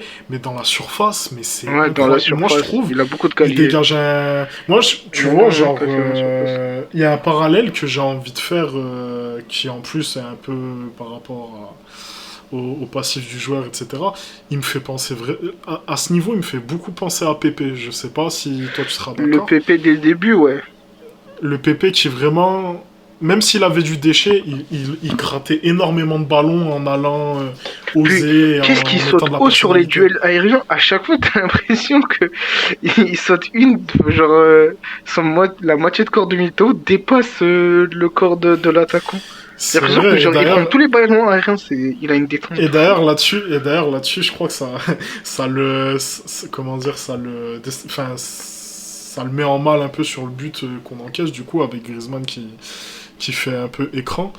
Mais vraiment, moi, je trouve sa prestation, elle est fantastique, vraiment. Et moi, bon, faut attendre, parce que Varane, quand même, est bien revenu en seconde partie de saison. S'il pouvait avoir une concurrence qui, déjà, serait saine et plus profitable aux deux, moi, je pense vraiment que Militao, il peut aller chercher en tout cas dans l'avenir, une place légitime de titulaire, parce que ce qu'il montre, c'est ce qui manque en fait depuis pas le déclin, mais en tout cas le départ de Pépé de la charnière avec Ramos. Et c'est clairement le type de défenseur qui est le plus associatif d'ailleurs à Ramos par rapport à un Varane qui, au fil des saisons, a, comment dire, il a stabilisé ses Stagné, qualités, ouais, il a stagné. mais il a toujours gardé ce côté trop propre où justement il va pas aller chercher face à des attaquants qui ont le vice. Il a du mal à les gérer. Moi, je sais qu'un Militao, si sa marche de progression elle suit et qu'il arrive à vraiment s'émanciper de ce rôle de troisième défenseur et de devenir vraiment un titulaire, moi je sais que ce genre de défenseur, il arrivera à gérer des joueurs problématiques, des joueurs qui ont vraiment le vice, mais aussi qui savent bien jouer du corps et de l'espace, parce que vraiment, il a une gestion de ce genre d'attaquant. Moi, j'ai l'impression que c'est Moi, vraiment... au-delà du fait qu'il sera titulaire, sur ce que tu dis, franchement, Ça, j'ai pas après, d'avis. c'est l'avenir qui nous le dira, évidemment. J'ai pas d'avis concret sur ça. Mais par contre, ce qui me fait plaisir, c'est qu'on a quatre défenseurs centraux de très bon niveau. Et quand je vois le Barça en face qui aligne Araujo, Mingueza et un Langlais en dépression, je me dis ça va, franchement, on est bien quoi. Franchement, on est Ouais, bien. On a quatre clairement. défenseurs. Et Et même les à un rumeurs moment... à la ouais. bas, tout ça, bon, tu te dis, si tu prolonges Nacho, ah, mais je crois que Nacho a été prolongé.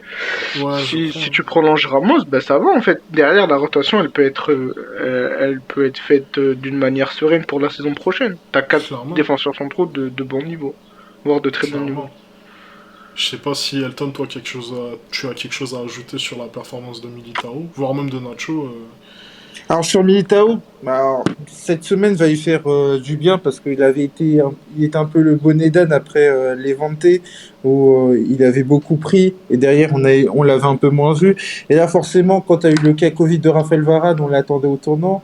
Après c'est vrai que Militao, il a le défaut de ses qualités, c'est-à-dire que Militao il est capable d'intervenir, il est capable d'être vraiment impactant quand il défend.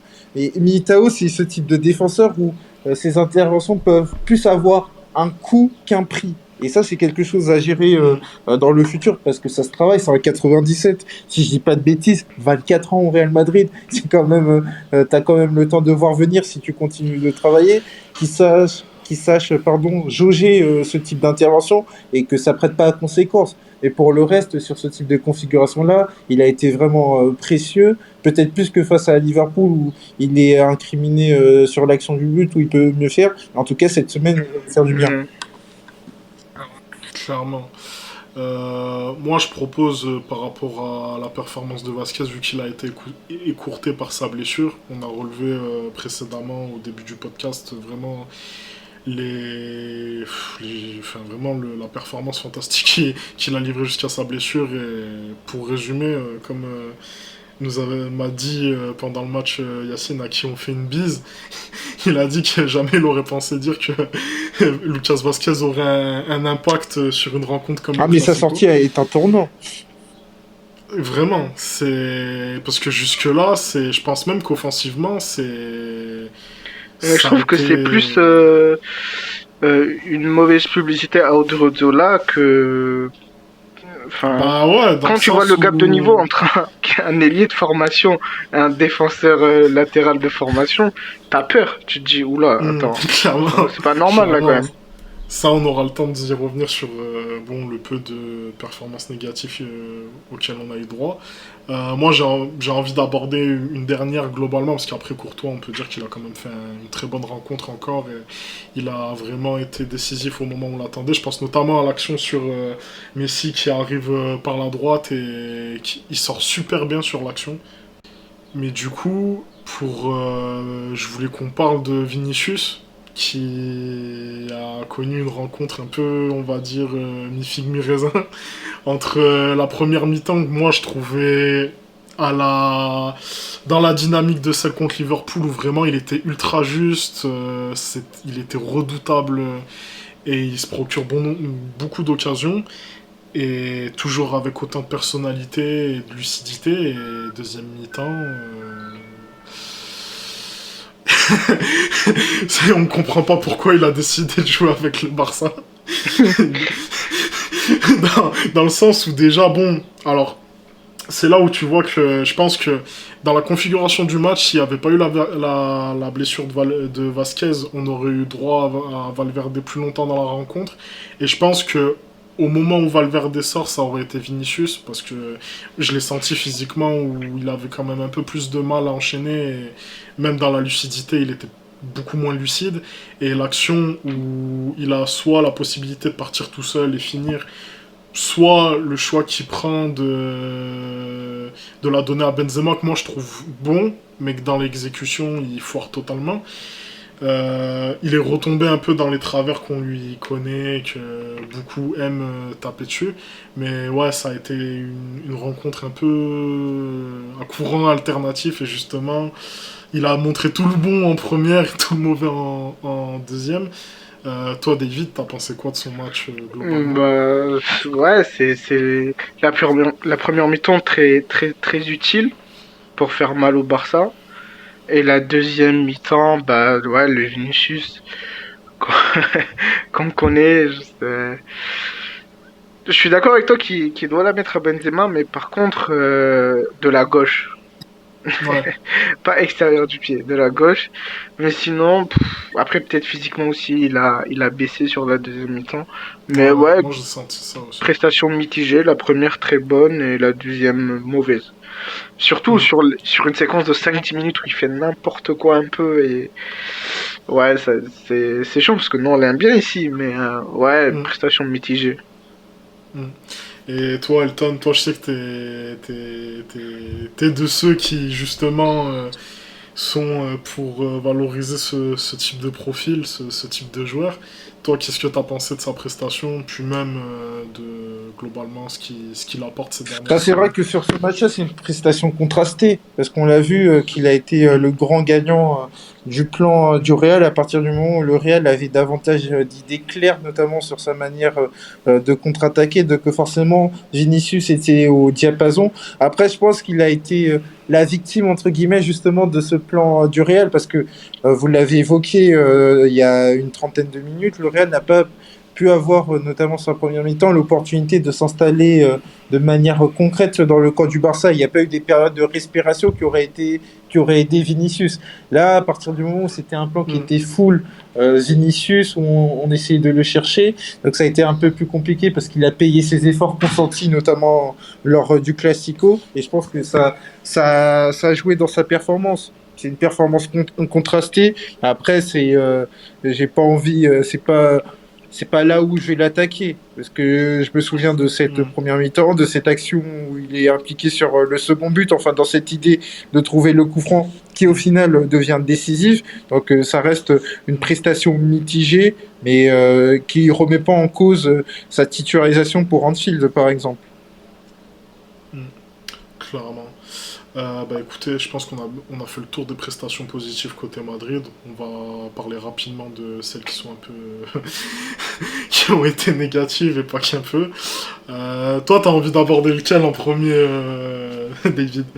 Non, mais tu sais quoi, j'ai même pas envie puisque globalement la prestation collective est plutôt bonne et Ouais, dans c'est le vrai haut, que tout le monde ce est serait bon. un peu Juste taper trop Odriozola, fort. mais Odriozola, qu'est-ce que tu veux qu'on te dise? Il y a rien à Ouais, dire, comme l'a dit Elton, c'est juste une question de qualité de joueur, il a c'est pas un sa joueur place au qui a pas le Real, niveau, Ah, voilà, et clairement. basta, ouais, quoi. c'est ça. Tu peux... En plus, il arrive dans une configuration, je crois que c'était... ça faisait longtemps qu'on l'avait pas vu, si je dis pas de bêtises. Ah oui, Oui, oui, ça fait clairement. un Ouais, moment, ouais. donc il arrive, il est j'allais dire, dans la pire configuration d'un point de vue joueur et d'un point de vue collectif. Il arrive, il rentre à 2-0, donc il n'y a pas de matière, entre guillemets, à être inquiet, mais pour autant, tu es rattrapé par ta qualité en tant que joueur. C'est trop faible pour le Real. Ouais. Et ça, Ce qui est problématique, excuse-moi Elton, c'est que là, on a appris que Lucas Vasquez il s'est blessé, c'est fin de saison, que Carvajal, il est toujours pas de retour. Donc tu vas à Anfield, tu vas comment? Tu vas avec Odriozola arrière droit, t'attends que Varane se remette du Covid pour replacer Militao ou Nacho à droite, ou même, hier on parlait en off avec Rémi, tu mets Valverde arrière droit, quoi. ouais, ouais, c'est ça. Et même pour Varane, je pense qu'il va avoir un dernier test, il va avoir le test mardi, le match est mercredi, donc on sait Ouais, je pas. pense Ouais, je que pense que ça va être bon. Ouais, que ça me ouais. paraît trop juste. Et donc, ouais, c'est vrai qu'il y a un truc à Ouais. faire sur le poste de latéral droit. Et qu'est-ce que tu vas faire? Par exemple, déplacer Nacho, mais tu peux pas le faire. Donc, Valverde qui va Ouais. arriver incertain, parce que j'ai vu l'info d'Arancha Rodriguez là, qui a dit que il va arriver, il va arriver quoi? Lundi, mardi? Euh, Franchement, Mm. Ou alors tu Ça fais va descendre être. Casemiro en défenseur central, tu bricoles au milieu, mais tu fais tout pour que Adriozola soit pas sur le ouais, terrain, mais quoi. même Ouais. en redescendant Casemiro, il faut reconstruire ton milieu de terrain. Et faut pas Ouais, oublier Moi, je faut pas pense. oublier que tes shorts aussi au niveau. c'est ça, c'est ça. C'est problématique. En, Mm. en vrai, là, la blessure de Lucas Vazquez est très, très Ouais, problématique. Moi, je pense que à ça, Zidane, je pense qu'il va mettre Asensio dans le même positionnement qu'au match aller à droite, et que justement Asensio il va avoir énormément d'abattements défensifs et va. Je pense qu'Asensio va limite prendre le rôle d'un Valverde contre le Barça hier. Et bah du coup, soit Asensio retrouvera ce poste-là mercredi, soit Valverde jouera dans cette même configuration, hein. Je pense que Ouais, c'est mais le soit. problème, c'est Mais que il. Odriozola, dans le rôle de Vasquez, même avec un Asensio, même avec un Valverde, Ouais, pour il moi, c'est pas fiable. est. Là, ça va Surtout à être Anfield, de l'eau. dans un contexte où Liverpool va tout faire pour remonter le C'est score ça. face à Sadio Mané. Non. Ça va se jouer à des prises à deux avec Asensio et ou Valverde qui vont énormément jouer dans sa zone pour le cacher au plus et éviter qu'il soit imputable à l'équipe, je pense, en ballon. Hmm. Hmm. Est-ce que t'aurais. Est-ce que t'aurais envie de parler de Mariano Non, ou... je peux te parler des mecs qui sont dans le bâtiment. Bah après, on respecte quand même Oui, en nos vrai, amis. bah, Nos amis surtout moi. Charleur, nos amis maçons. Je pense juste à sa première prise de balle quand il rentre et que. Bah, Honnêtement, Elton, qu'est-ce que tu aurais à dire quand même là-dessus? Parce que. Il arrive pas à se retourner quoi avec un ballon quand même. C'est pas le Mariano de l'année dernière sur Classico. On se peut dire ça Ouais. parce que ah ouais, mais au bout d'un moment, trop c'est trop. J'ai envie de dire, c'est pas du niveau du Real. Ouais, Je me demande même de quel Bah, niveau c'est, honnêtement. et ce gars-là porte le numéro de Juanito, de Raoul, de Cristiano Ronaldo. Au bout d'un moment. passons. Ça, c'est pas des bons souvenirs, ça, on va passer. Du coup, bah, on a très bien traité la rencontre. Maintenant, je pense qu'on peut parler de la suite et de la fin de saison qui attend le Real et même le Barça, du coup, puisque le Real est toujours dans la course au titre, malgré la dynamique qui semblait très très mal partie pour qu'on puisse assister à cette fin de saison telle qu'elle. Là, actuellement, du coup, le Real est virtuellement leader, avec du coup le même nombre de points qui est de 66 avec l'Atleti, mais du coup qui hérite du goal average particulier en leur faveur. On a le Barça qui est à 1 point du coup. Et aussi, pour ce qui est du coup du tableau des trois prétendants au titre, bon, il y a Séville, mais c'est, on va pas tellement. Non, ils sont loin. Non. Ils sont loin, ouais, ils sont à 58 points, donc ça paraît plus compliqué. Mais du coup, le Real va jouer en l'espace de. Alors, je veux pas dire de bêtises. Je vais te dire ça tout de suite. En l'espace de 14 jours. Ouais, bah non, même pas. 4 En matchs. l'espace. Ouais. Du coup, les déplacements. Du coup, il y a un déplacement à Cadiz, réception de Betis à la maison, déplacement à Getafe et réception d'Osasuna à la maison avant le 9 mai de jouer contre Séville. Ça va être compliqué. Ça va être compliqué, d'autant plus que là, tu vas laisser des traces en Ligue des Champions. Là, tu as laissé des traces au Classico, Zidane l'a dit. Tu es à la limite physiquement. Et que surtout, face aux petits, t'as pas une marge. C'est ça le plus problématique. Et moi, je me mouille un peu, mais moi, je vois le Barça champion, parce que Barça a une ligne directrice dans le jeu, puisque Barça, je les sens plus à l'aise face aux équipes dites faibles, c'est-à-dire du deuxième partie de tableau, et que nous, on n'a pas cette marge dans le jeu face à des équipes qui vont venir à Valdebebas et se regrouper. Et pour moi, je me mouille un peu, mais pour moi, c'est le Barça qui va être champion. Atlético, pour moi, ils vont s'effondrer. Là, ils vont jouer le Betis. Il y aura ni Suarez, ni Marcos Llorente, un de leurs deux meilleurs joueurs, je pense, avec Coquet, la saison. Donc, ça va jouer entre le Real et le Barça, mais moi, je vois le Barça, parce que plus, ont plus de marge face aux petites équipes que nous. Ouais. Alors après, pour donner la dynamique qui attend le Barça, il y a réception de Getafe le 21 avril. Ensuite, il y a un enchaînement déplacement à Villarreal, réception à la maison de Grenade, déplacement à Valence. Et du coup, bah, un match qui Atlético, sera... ouais. Ouais, qui sera un Atlético. peu à l'image de la Liga 2013-2014, qui, je pense, décidera du sort de cette Liga. Après, bah, pour ce qui est de l'Atleti, du coup, là, ce soir, il y a déplacement au Betis, à l'heure où on enregistre. Il y aura une réception à domicile contre Huesca, un déplacement à Bilbao qui peut peut-être s'avérer problématique pour eux, réception d'Eibar à la maison, déplacement à Elche, ensuite le fameux match contre le Barça le 9 mai, et juste après, 3 jours après, il y a un match contre la Sociedad à domicile. Toi, Elton, quel est ton avis sur la fin de saison qui peut attendre le Barça et le Real? Ouais, je suis d'accord dans l'idée où l'Atlético, je pense qu'ils vont être rattrapés par leur dynamique qui n'est pas bonne. Et à partir du moment où tu as des blessures comme Suarez, Llorente n'est pas là, Dembélé ne sera pas à la pointe de l'attaque, donc tu vas devoir imaginer autre chose. Et tu as le Real, je pense que la Ligue des Champions va être énergivore parce que moi je vois le Real passer du côté d'Anfield, même avec les blessures supplémentaires. Et à côté de ça, tu as le Barça. Faudra voir comment le Barça va négocier la Copa, parce que la semaine prochaine, suivant si tu gagnes ou si tu perds, si tu gagnes, je pense que ça peut faire office de coup de boost pour la fin de saison, en se disant, pour la première fois depuis 2 ans, on a un titre, et il n'y a pas le spectre de la saison blanche, donc ça peut nous aider. Au contraire, si tu perds, encore plus 2 fois contre l'Athletic Club, en Super Coupe et en Coupe, attention, parce que derrière, tu dois replonger face à Retafe, tu peux avoir des séquelles.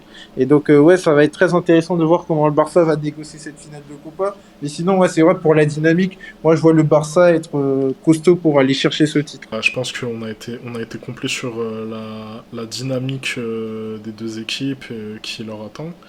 Pour le prochain match, on en a parlé avec la grosse problématique de l'incertitude de Valverde et de comment va gérer Zidane l'absence de Vasquez au poste d'arrière droit. Je pense qu'on a été suffisamment complet pour ce podcast, que ce soit sur le match, que ce soit sur l'avenir qui attend les deux équipes. Elton, on te remercie d'avoir accepté l'invitation et d'avoir parlé avec nous de cette rencontre. Ça a été un plaisir. Merci à vous. C'est quoi l'actualité qui t'attend un peu, qui attend le Club des 5, voire même Winamax Alors là, Winamax, là, on va parler du match qui est actuellement lieu entre Tottenham et Manchester United. Bon, c'est pas de la joie. Et Et, et t'as le match Real Betis contre Atlético. On va aussi parler de Lyon-Angers. Bon, Angers qui arrive démuni. Après, la semaine prochaine, ça va être la grosse semaine parce qu'il y aura donc Winamax dès mardi pour le PSG. Et c'est qui le deuxième? Chelsea-Porto. Bon, Chelsea Porto. ouais, Chelsea a fait le plus dur. Et à côté de ça, tu auras aussi le Club des 5 qui fait son retour pour, j'espère, la dernière semaine son studio. Après, il y a aussi des Mercato. Je devrais faire un article pour Oui, c'est un- vrai. C'est vrai. Très belle plume. Allez, non seulement aller entendre Elton parler foot, mais aller lire surtout Elton Merci. parler football. Donc, on va faire un article opinion autour de ces quarts de finale. Je pense on va partir sur un bilan parce on aura joué tous les matchs et on pourra faire une projection sur les demi dans la mesure où on a déjà le tableau, donc on va faire ça. Et ensuite, tu auras la finale de Copa pour Winamax et c'est déjà pas mal. Un très beau programme auquel on vous redirige et on vous invite à suivre de plus près. On mettra même les liens sur notre Twitter au moment où toutes ces choses arriveront. Merci à vous de nous avoir écoutés. N'hésitez pas à nous donner vos retours sur le Classico, à partager, commenter, liker sur YouTube, à mettre la petite cloche, à écouter en streaming sur les plateformes Spotify, SoundCloud, Apple Podcast, pas Deezer. et, et à mettre notamment les 5 étoiles sur Apple Podcast, très important. Et bah merci à vous, Elton et David, d'avoir répondu présent. Et Merci Rémi, merci David pour l'invitation encore une fois et longue vie à Saveur Merengue.